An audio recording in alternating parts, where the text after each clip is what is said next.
네, 금요일 오후에 죽임을 당하신 예수님께서 오늘 새벽에 부활하셨습니다. 예수님은 금요일에 모든 사람에게 배신당하셨고 그렇게 그들에게 영적으로는 모욕과 수치를 또 육체적으로는 죽임을 당하셨고 십자가에서 그렇게 죽으셨습니다. 그렇게 고통스럽게 죽임을 당했지만 오늘 영광스러운 모습으로 다시 살아나셨습니다. 고난 끝에는 반드시 영광이 온다는 사실을 되새기며 힘과 위로를 얻으시기를 바랍니다. 오늘 본문은 예수님께서 부활하신 후에 제자들 앞에 세 번째 나타나신 장면입니다. 첫 번째와 두 번째 나타나신 것은 제자들이 숨어있던 집이었는데 세 번째 나타나신 건 그 집이 아니었습니다. 디베랴 호수라는 곳이었습니다. 그 후에 예수께서 디베랴 호수에서 또 제자들에게 자기를 나타내셨으니 나타내신 일은 이러하니라. 여러분, 디베랴 호수는 우리가 잘 아는 갈릴리 호수입니다. 디베랴는 로마 황제 티베리우스의 이름을 따서 로마인들이 지은 이름이에요. 그런데 요한은 원래의 이름인 갈릴리 호수라고 부르지 않고 지금 디베랴 호수라고 부르고 있습니다. 다른 복음서를 보면 예수님께서 부활하신 후 나타나신 이곳을 다 갈릴리 호수라고 기록해 놨어요. 그런데 왜 요한은 굳이 자신들을 점령하고 있는 왕의 이름으로 기록을 했을까? 요한이 디베랴로 기록한 이유는 다음 절을 보면 알 수 있습니다. 시몬 베드로와 디두모라 하는 도마와 갈릴리 가나 사람 나다나엘과 세베대의 아들들과 또 다른 제자들이 함께 있더니, 여기서 세베대의 아들들은 야고보와 요한입니다. 그리고 지금 밑에 또 다른 제자 둘이라고 해놨는데 베드로의 동생 안드레와 세례 요한의 제자였던 빌립으로 봅니다. 이렇게 베드로를 중심으로 한 총 7명의 제자죠. 그죠? 베드로, 도마, 나다나엘, 두 아들, 7명. 7명의 제자가 예수님 죽음 이후에 예루살렘에서 갈릴리로 돌아왔고 지금 쭉 함께 생활하고 있었다. 그런 뜻입니다. 시몬 베드로가 나는 물고기 잡으러 가노라 하니 그들이 우리도 함께 가겠다 하고 나가서 배에 올랐으나 그날 밤에 아무것도 잡지 못하였다. 예수님 제자가 되기 전 베드로의 직업은 어부였습니다. 그 일을 다시 시작하겠다고 하니까 6명의 제자도 그 일을 같이 하겠다고 합니다. 그렇게 7명이 힘을 합쳐서 밤새 그물을 던지고 건져 올리기를 반복했는데 한 마리의 고기도 잡지 못한다. 이 모습은 3년 전, 그러니까 예수님이 제자들을 처음 만나셨을 때 그때의 모습과 똑같은 겁니다. 3년 전으로 돌아가 볼까요? 예수께서 한 배에 오르시니 그 배는 시몬의 배라. 시몬에게 이르시되 깊은 데로 가서 그물을 내려 고기를 잡으라. 시몬이 대답하되 선생님, 우리가 밤이 새도록 수고하였으되 잡은 것이 없지만은 말씀에 의지하여 내가 그물을 내리리이다 하고 그렇게 하니 고기를 잡은 것이 심히 많아 그물이 찢어지는지라. 이 일을 계기로 베드로가 예수님의 제자가 된 겁니다. 그런데 이때도 세베대의 아들들 야고보와 요한이 함께 있었습니다. 세베대의 아들로서 시몬의 동업자인 야고보와 요한도 함께 놀랐다. 그러니까 지금 디베랴 호수에 있는 지금 현장에 있는 7명 제자 중에 지금 베드로, 야고보, 요한 이 3명의 제자는 지금 이런 경험을 했던, 그죠? 이런 경험을 했던 그런 사들이에요. 그런데 그런 경험을 하고 예수님의 제자가 되었는데 오늘 밤이 새도록 수고해도 아무것도 얻지 못하는 일이 또 일어나고 있어요. 3년 전에 겪었던 일이 또 일어나고 있어요. 그렇다면 그들은 예수님 처음 만나던 날을 기억했어야 했어요. 그때 그랬는데. 그리고 지금 그들은 부활하신 예수님을 이미 2번이나 만난 상태였습니다. 지금 세 번째 만난 거라 그랬잖아요. 오늘 본문이. 이미 부활하신 예수님을 두 번이나 만났어요. 처음 예수님 부활하셔서 처음 만났을 때를 잠시 볼까요? 안식 후 첫날 저녁 때 제자들이 유대인들을 두려워하여 모인 곳에 문들을 닫았더니 예수께서 오사 가운데 서서 이르시되 너희에게 평강이 있을지어다 이랬어요. 그러니까 안식 후 첫, 그때 안식이 토요일이니까 오늘 주일이죠. 안식 후 첫날 주일, 부활하신 주일날 저녁에 제자들을 처음으로 찾아가셨어요. 그리고 두려움에 떠는 제자들에게 두려워하지 마라. 내가 너희와 함께 있다 말씀하시고 그 다음에 곧 이어서 성령을 주셨어요. 이 말씀을 하시고 그들을 향하사 숨을 내쉬며 이르시되 성령을 받으라. 여러분 이 장면이 어디랑 비슷하냐면 태초에 아담에게 숨을 불어넣어 주실 때랑 똑같아요. 아담 흙으로 만드시고 불어넣어 주셔서 아담이 살아 움직였거든요. 그거랑 지금 비슷해요. 그 하나님처럼 똑같은 행위로 성령을 불어넣어 주신 거예요. 그러니까 왜 그러셨겠습니까? 예수님이. 그때와 똑같이 숨을 내쉬며 왜 이런 행동을 하셨을까? 지금의 제자들은 살아도 산 게 아니에요. 육체만 살아있는 거지 영혼은 완전히 죽어 있어요. 그래서 하나님의 나라 일은 생각할 수도 없고 수행할 수도 없는 그런 무기력한 상태에 빠진 겁니다. 그런 제자들에게 첫 아담에게 생기를 주신 하나님처럼 성령을 지금 똑같이 불어넣어 주신 거예요. 다시 살아나라는 뜻이었죠. 죽어있지 말고 살아나라. 그런데 제자들이 살아나지를 않고 여전히 죽은 상태로 다시 세상으로 돌아가 버린 거예요. 문제가 지금 심각해요. 두 번이나 나타나셨는데 살아나질 않아요. 3년간 예수에게 배우고 성령의 능력도 받아서 기적도 체험해 봤어요. 부활한 예수를 직접 만나고 직접 만져보고 예수의 숨결을 느끼며 성령을 받았어요. 그런데 예수님의 바람과 달리 좀처럼 살아나질 않아요. 이렇게까지 했는데 안 살아날까 싶을 정도로 안 살아나요. 성경은 그런 제자들을 보면서 그들이 지금 디베레아에 있다고 고발한 겁니다. 아무리 해도 세상에 있다. 로마 황제 디베레아가 누굽니까? 택하신 백성을 지배하는 세상의 왕이에요. 그런데 예수의 제자들이 디베레아의 품에 안겨서 도무지 깨어날 기미가 보이지 않을 때 그때 예수님이 마지막 세 번째로 그들 앞에 나타나신 겁니다. 날이 새어갈 때 예수께서 바닷가에 서셨으나 제자들이 예수이신 줄 알지 못하는지라. 날이 셀 때, 그러니까 어둠을 물리치고 빛이 올 때잖아요. 그 빛이신 예수님께서 죽어있는 제자들 앞에 오셨다 이 말이에요. 이후 8절을 보면 제자들이 고기를 잡던 곳과 예수님이 서 계신 곳은 약 100m 차이가 있었어요. 날이 완전히 밝지 않은 상태에서 100m 떨어져 서 있는 사람이 누구인지 알아볼 수는 없어요. 그래서 제자들이 알아보지 못해요. 그래서 예수님께서 제자들에게 큰 소리로 묻습니다. 예수께서 이르시되 얘들아 너희에게 고기가 있느냐? 100m 떨어져 있는 사람들이 들을 정도로 소리를 진짜 크게 지르셨겠죠. 근데 얘들아 이렇게 부르셨어요. 여러분 얘들아 이 단어는요 파이디온 진짜 어린아이라는 뜻이에요. 아니 예수님께서 제자들을 부를 때 이 단어를 사용하신 적이 없어요. 다 큰 성인들인데 이 단어를 사용하셨겠어? 그런데 지금 이 단어를 사용하셨다는 것은 이들이 진짜 영적으로 어린아이같이 그 상태에 머물러 있다 이 뜻이거든요. 내가 3년을 가르쳤고 부활한 모습을 2번이나 보여주었고 성령을 주었어요. 그런데 어찌해서 너희들은 이 모양이냐? 너희의 본업은 아직도 물고기를 잡는 거냐?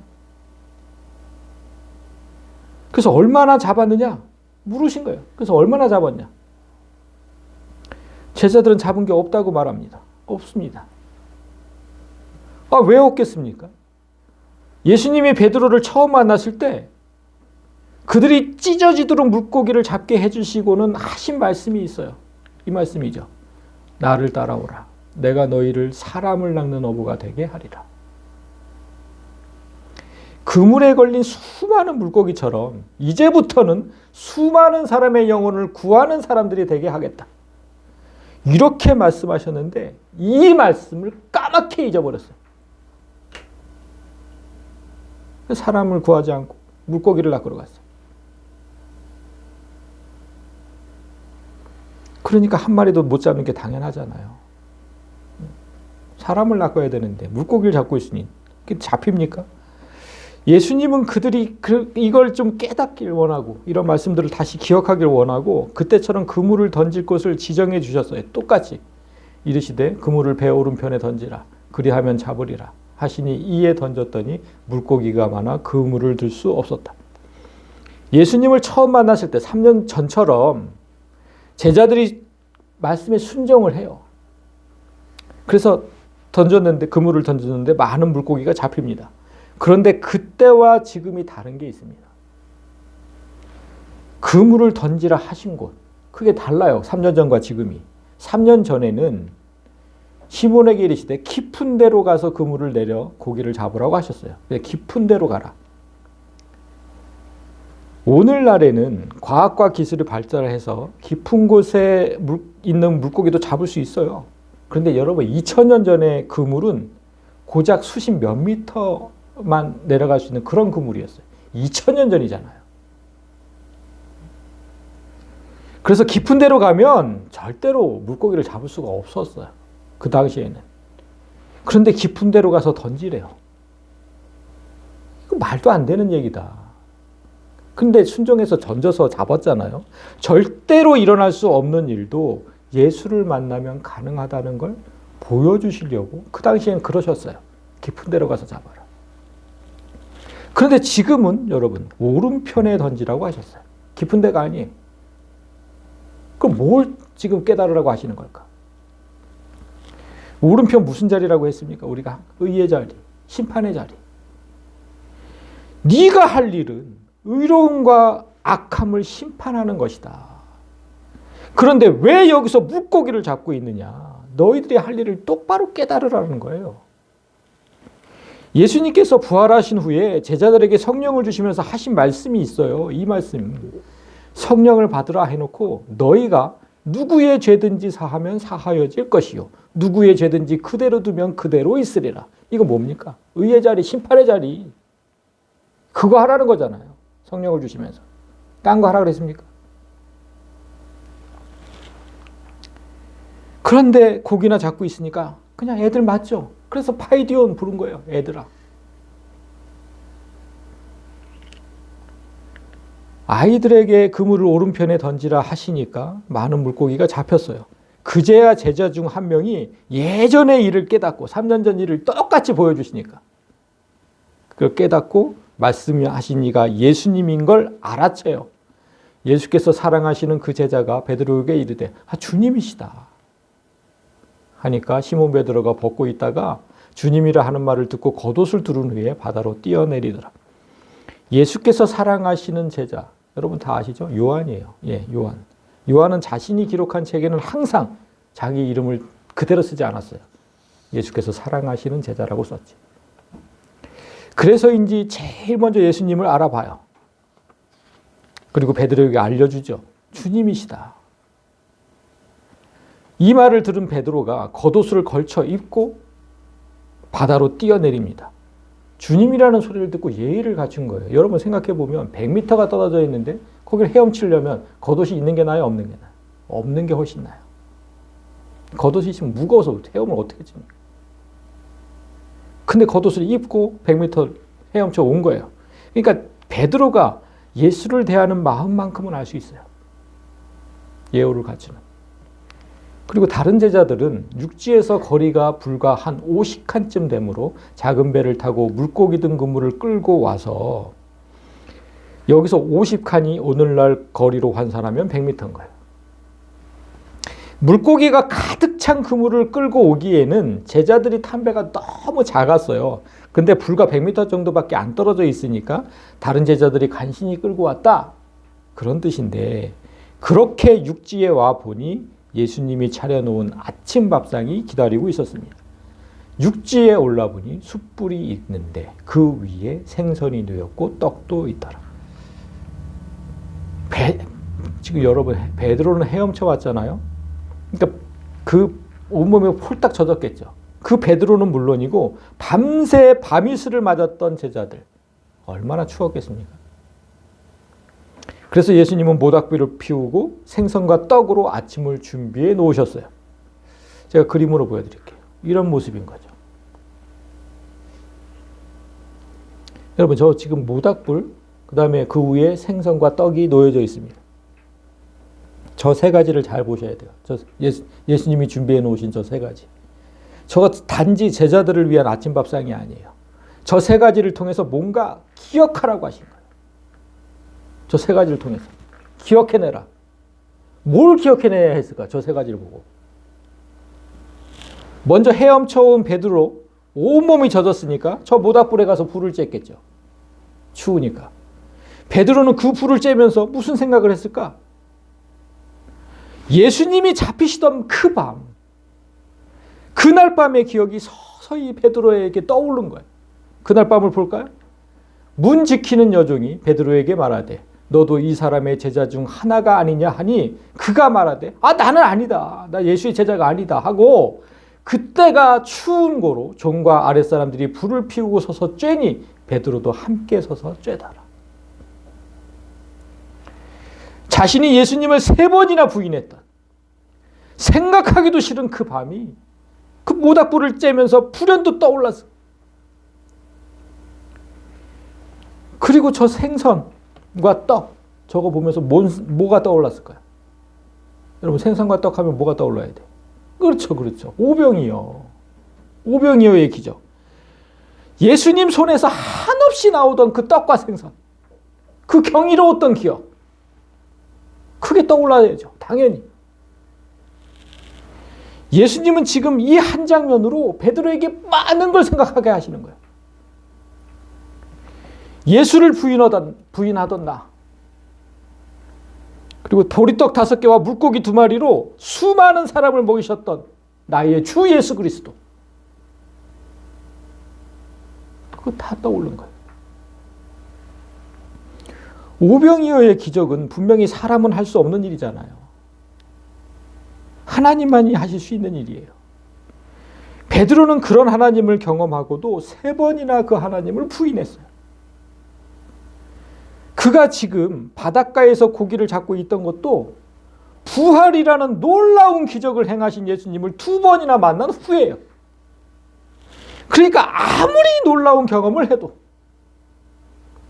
수없이 말씀을 들어도 결국은 의심에 빠져서 다시 허우적대. 그렇게 무기력하게 살아가는 게 우리 사람들이.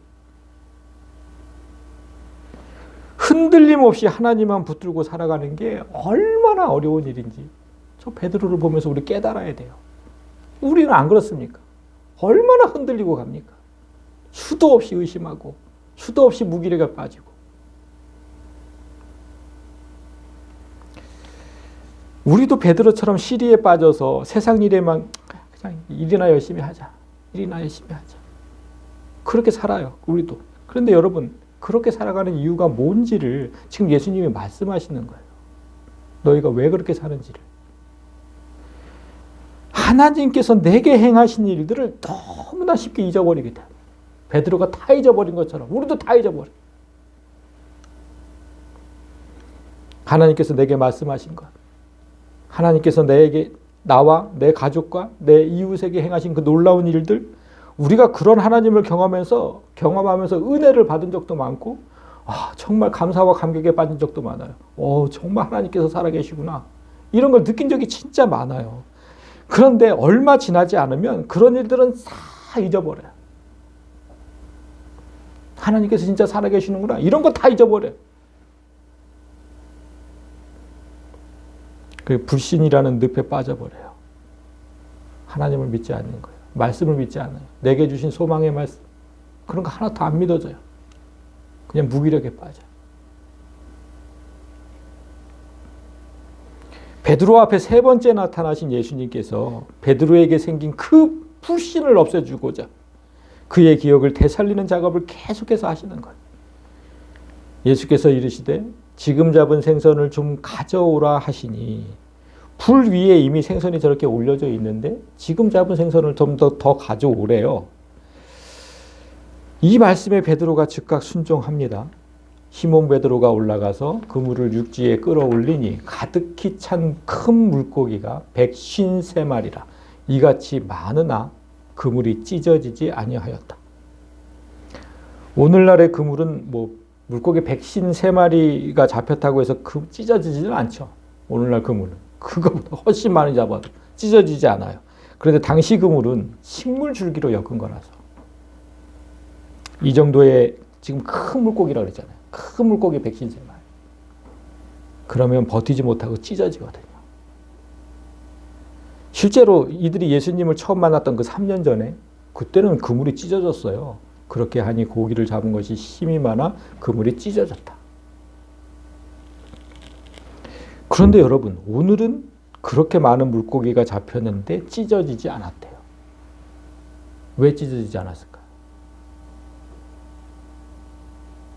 저 153마리 때문에 그래요. 그물이 찢어지면 물고기가 빠져나가겠죠. 153마리라고 셀 수가 없어요. 근데 성경은 153마리를 꼭 집어서 기록해 두셨어요.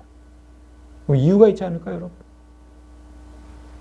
그물이 찢어지지 않아서 153마리 딱 세어보게 하신 거예요. 왜 저 숫자가 중요했을까? 저 숫자가. 이제 그 의미를 알아보기 위해서 이제 제가 또 여러분 눈썰미가 좋으시니까 이거 한번 보세요. 이 세 구절에서 다른 단어 뭐 있습니까? 같은데 다른 단어. 말이 좀 웃긴가? 같은데 다른 단어 뭡니까? 그렇죠. 저 고기, 물고기, 생선. 같은데 다른 단어죠. 그죠? 모두 바다에 사는 물고기를 의미하는데 번역은 다르게 해놨네요. 그런데 한글 성경만 그렇게 번역을 다르게 해놓은 게 아니에요. 실제로 헬라어가 다 달라요. 저 세 개가. 헬라어로 보여드릴게요. 저 5절에 고기라고 번역한 단어는 프로스파기온, 최상품 생선을 의미합니다. 그리고 6절에 물고기라고 번역한 단어는 익투스, 상품성이 있는 생선을 의미하고 9절에 생선이라고 번역한 단어는 옵사리온, 상품성이 전혀 없는 생선을 의미를 해요. 근데 저 프로스파기온은 잘 쓰지 않는 단어예요. 성경에서. 이 만찬에 오르는 그 아주 최고급 생선을 의미하기 때문에 이 단어가 성경에 사용된 경우는 오늘 본문 외에는 없어요. 성경이 대개 생선을, 물고기를 이렇게 기록할 때 쓴 단어는 저 익투스와 옵사리온입니다. 그 중에 익투스는 상품성이 있는 물고기죠. 그래서 시장에 내다 팔 수가 있어요. 153마리, 지금 153마리라고 그랬잖아요. 저 153마리의 물고기는 바로 익투스였습니다. 상품으로서 가치가 전혀 없는 생선, 저거 옵사리온. 저거 뭡니까? 그물을 올리는 중에 막 그냥 찢어지는 물고기, 막 그냥 갈라지는 물고기, 그런 것들. 크기가 아주 작아서 먹지도 못하는 피라미 같은 것들. 그런 것들을 전부 옵사리온이라고 불러요. 어부들은 익투스만 가져가고 옵사리온은 그냥 해변가에 버린대요. 그러면 가난한 이들이 와서 옵사리온을 주워다가 소금에 절여서 먹었대요. 당시에. 그렇다면 헬라어 성경 그대로, 이 헬라어 단어를 그대로 오늘 장면을 재구성해 보겠습니다. 자, 5절에서 예수께서 이르시되 멀리 100m 서서 이렇게 얘기하신 거예요. 얘들아 너희에게 최상품 고기가 있느냐고 물어보신 거예요. 여러분, 저거 프로스파기온. 성경 헬라어가 그렇게 기록되어 있다는 거예요. 프로스파기온이 있느냐 이렇게 물어보신 거예요. 아니 왜 그렇게 아니 일반 생선 그냥 고기가 니들이 잡은 고기가 있느냐 이렇게 물어보신 게 아니라 최상품 고기가 있냐고 물어보신 거예요. 왜 이렇게 물어보셨을까? 그 뜻을 알아야죠. 너희에게 내가 너를 사람을 낚는 어부가 되겠다고 했는데 너희가 사람의 생명을 구하는 일보다 더 중요한 일이 도대체 뭐냐? 물고기를 잡는 거냐? 그래서 사람만큼 귀한 최상품 고기를 그래서 잡았느냐? 그거 물어보신 거예요. 제자들이 그런 물고기는 잡지 못했다고 이제 말을 하니까 예수님께서 이렇게 말씀하셨죠. 그물을 배 오른편에 던져라.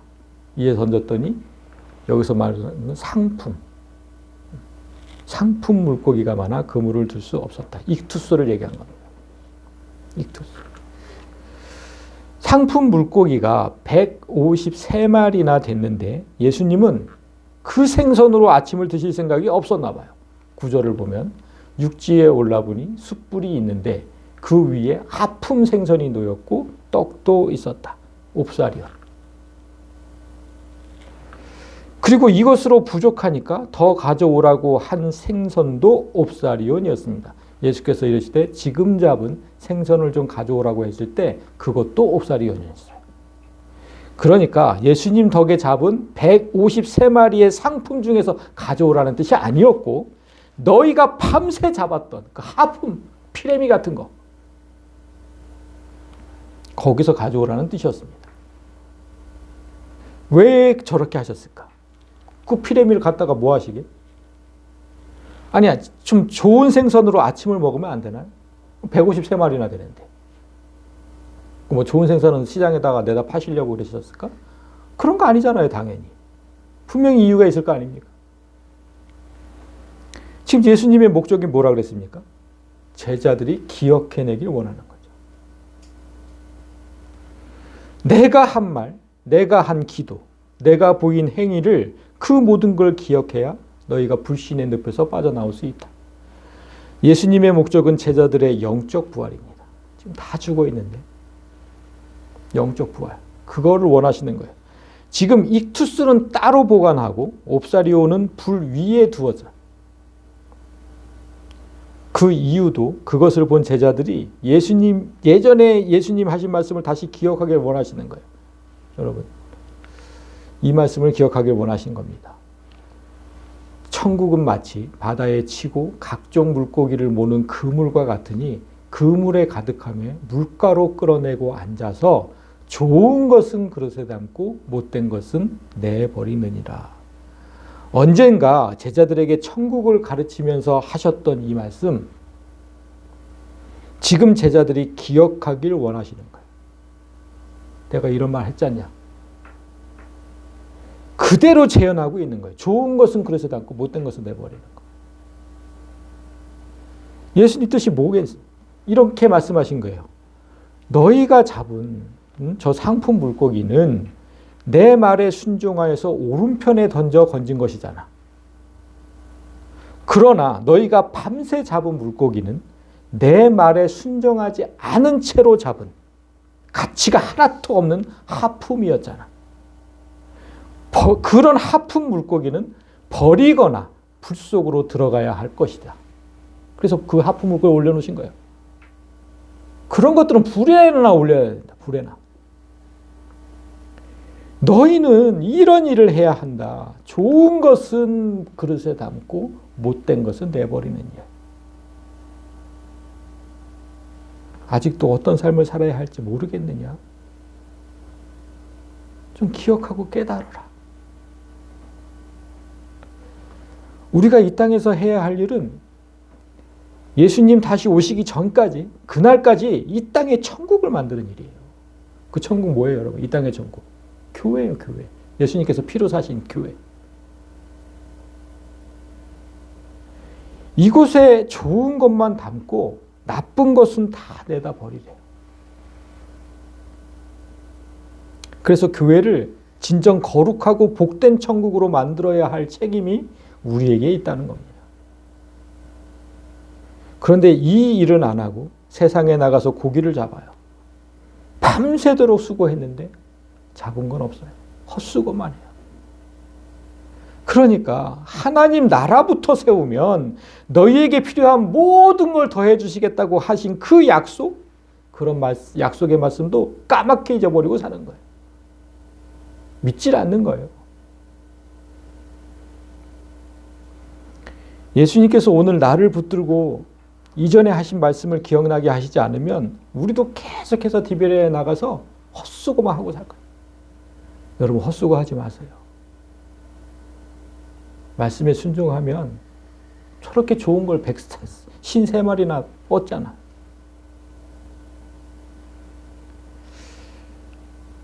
예수께서 이르시되 와서 조반을 먹으라 하시니 제자들이 주님이신 줄 아는 거로 당신이 누구냐 감히 묻는 자가 없었다 했어요.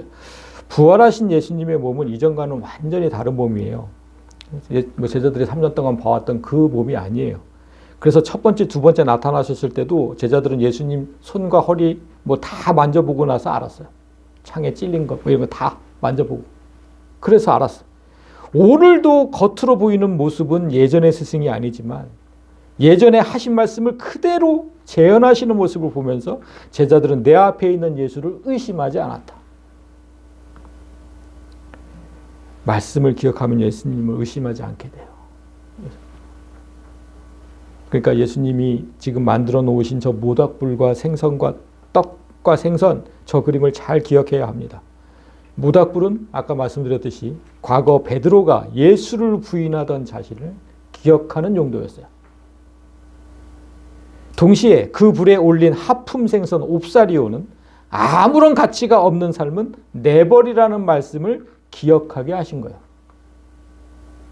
또한 떡과 물고기라는 이미지는 수많은 생명을 살리신 오병이어의 기적, 능력의 하나님을 기억하라는 뜻이었어요. 하나의 이미지로 여러 가지를 기억하게 하신 하나님께서 오늘날 우리에게도 이런 방법으로 불신의 늪에서 빠져나오게 하신다고요, 여러분. 그러니까 너에게 하신 말씀들을 다 기억하라는 거야. 너에게 행했던 일들을 다 기억하라는 거야. 기억해내라. 기억해내야 한다. 그래야 네가 다시 산다. 이런 것들을 잊으면 저 디베라에 나가서 생계를 꾸리던 제자들처럼 영적으로 죽게 되고 무기력한 삶을 살게 돼요. 하루하루 아무 의미도 없는 그런 삶을 살게 돼요. 그래서 다음 절도 예수님은 우리의 기억을 되살리시는 거예요. 예수께서 가셔서 떡을 가져다가 그들에게 주시고 생선도 그와 같이 하셨다. 우리는 오늘 떡과 포도주로 예수의 살과 피를 먹고 마셨죠. 떡을 먹을 때마다 내가 부활하신 예수님과 하나가 됐다는 사실을 기억해야 돼요, 여러분. 나는 예수와 떨어져 살 수가 없는 존재예요.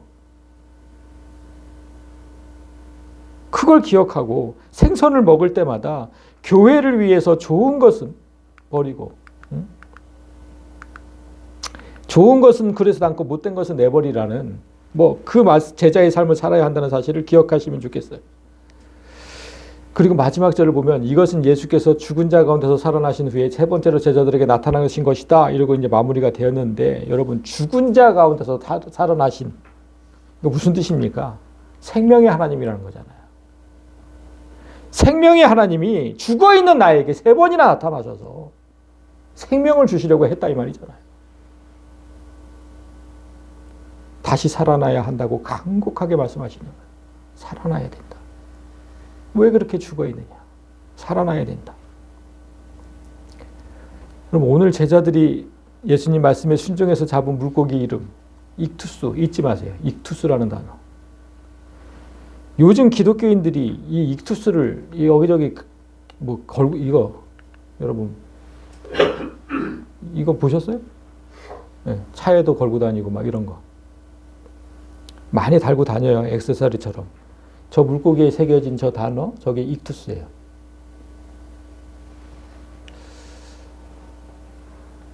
저 물고기를 왜 익투스가 새겨진 물고기를 왜 달고 다닐까요, 여러분? 저게 엄청난 뜻이 담겨져 있어서 그래요. 예수님께서 승천하신 이후에 로마 황제가 기독교를 박해하기 시작했죠. 그 박해가 200년 동안이나 지속됐어요. 그때 기독교인들은 다 지하 공동묘지, 그 카타콤이라는데 그런데 막 숨어서 살 수밖에 없었어요. 발견되면 다 죽여버리니까. 그래서 서로 그리스도인이라는 신분을 은밀하게 밝혀야 할 때가 있었는데 저 모양을 암호처럼 사용했어요. 땅바닥에 저 물고기 모양을 그리거나 물고기 모양으로 된 나무 조각 이런 것들을 보이거나 이러면 로마 시인들은 모르죠. 세상 사람들 저게 뭔지. 근데 그리스도인들만 알았어요. 아, 당신도 그리스도인이구나. 반갑습니다. 이러면서. 저 익투스가 왜 그런 용도로 사용됐냐면, 저 익투스라는 단어 앞글자, 저 앞글자를 딴 거거든요. 이겁니다. 빨간 글자만 읽으면 익투스가 돼요. 그런데 저게 전부 저런 뜻이 있었어요. 예수, 크리스토스, 데오스, 휘오스, 소테리아스. 예수, 그리스도, 하나님 아들, 구세주. 이 고백을 여러분 최초로 한 사람이 누군지 아십니까? 베드로였어요. 베드로. 이거. 시몬 베드로가 대답하여 이르시되 주는 그리스도시 살아계신 하나님의 아들이시니이다. 이게 이거예요, 지금. 오늘 베드로에게 익투스를 잡게 하신 예수님은 베드로 자신이 했던 고백을 기억해내길 원하신 거예요. 네가 나한테 뭐라 그랬냐? 이렇게 하지 않았냐? 익투스 이거 고백했잖아. 예수님이 승천하시면 베드로를 중심으로 교회가 세워져야 돼요. 그런 베드로가 고기를 잡으러 가자고 하니까 다른 제자들이 다 따라갔잖아요. 베드로는 그렇게 다른 사람에게 영향을 주는 사람이었어요. 여러분 가운데서도, 아니 가운데서가 아니죠. 모든 사람이 다 다른 사람에게 영향을 줘요. 내가 어떤 행동을 하느냐에 따라 다른 교인이 또 어떻게 따라갈지, 그거 진짜 다 있어요. 여러분에게 대한 영향력이. 그래서 내 행동이 다른 사람에게 영향을 줄 수 있다는 사실을 기억하면서 베드로처럼 행동하면 안 돼요. 오늘 본문 다음 장면을 보십시오. 그들이 조반 먹은 후에 예수께서 시몬 베드로에게 이르시되 요한의 아들 시몬아 네가 이 사람들보다 나를 더 사랑하느냐 물으셨어요. 예수님은 베드로를 처음 만났을 때 그의 이름부터 바꿔주셨어요. 이름부터 뭐라고? 네가 요한의 아들 시몬이니 장차 게바라 하리라. 이제 시몬이라고 부르지 마라. 게바는 번역하면 베드로다 이런 뜻인데, 앞으로는 반석이라는 뜻의 베드로라고 부르겠다. 그래서 그 반석 위에 내 교회를 세우겠다. 이렇게 분명하게 말씀하셨어요. 그런데 지금 옛날 이름으로 다시 부르고 계시잖아요. 시몬아. 교회의 반석이 세상에 매여 살면서 다른 사람들도 그곳으로 끌고 가고 있으니까 예수님께서 자신을 반석이라고 부르지 않고 시몬이라고 부를 때 저 베드로의 마음이 어땠을까? 진짜 참담해야죠. 참담해야지.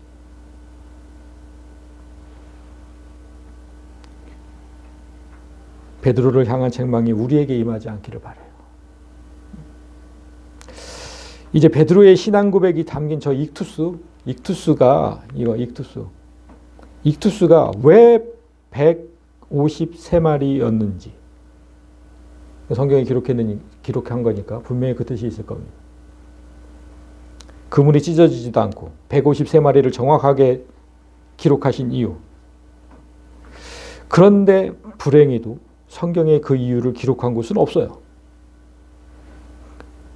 그래서 성경학자들이 이거 분명히 이유가 있으니까 기록해 두셨을 건데 그 이유를 찾기 시작했습니다. 153의 의미가 뭘까?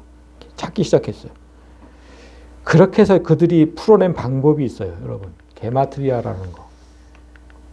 게마트리아. 히브리어 알파벳으로 단어가 찐인 뜻을 풀어내는 방법이란 뜻이에요. 히브리어 알파벳이 이렇게 22자가 있어요. 22자. 근데 저기서부터 시작해요. 여기 알레프부터. 이렇게 시작해서 이렇게 가는 거예요.